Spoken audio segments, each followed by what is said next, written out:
Welcome to another edition of Florida Newsmakers. I'm Michelle Euban, and I'm here with our special guest today, Florida Insurance Commissioner Kevin McCarty. Commissioner, thank you for being with us. Oh, Michelle, I'm really glad to be here.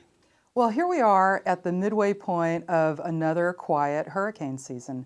Do you think that maybe there's a higher level of complacency because we haven't been hit in a while?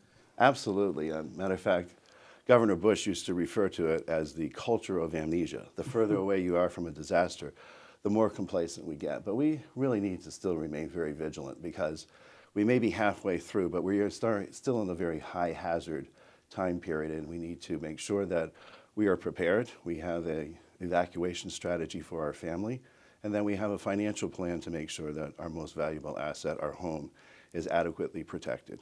Now, if Florida did suffer a direct hit from a hurricane, that could have significant impacts on Florida ratepayers. Yes, well, you know, the rates are really a result of past experience and future losses. And a great component of Florida premium, about 60% of that premium, is driven by the cost of reinsurance. And so anytime anything affects the cost of reinsurance will directly affect consumers.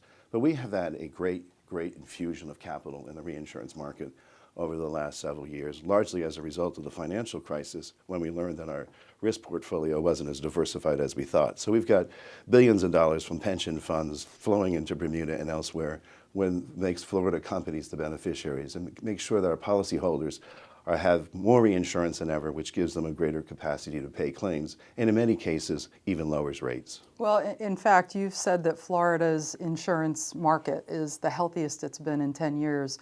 To what extent are the Florida homegrown companies part of that success story? Well, they're a large part because many of the national players, as part of their risk reduction strategy, have reduced their exposure in Florida by design. That vacuum was largely filled by investors in small companies, many of them who've gone on to be large, regional companies with, millions of dollars in assets, and have been very successful companies. And they have largely leveraged off the global reinsurance market. So you have people who have trained expertise in the Florida market, which is not for the faint of heart because our market is very different than Nebraska or central United States.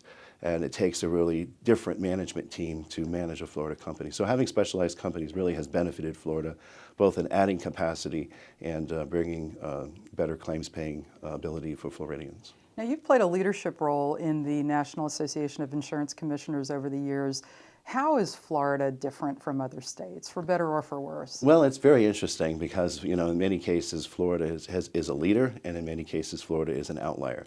Clearly, in the property market, we have been a leader in developing standards. We're the first state to have collateral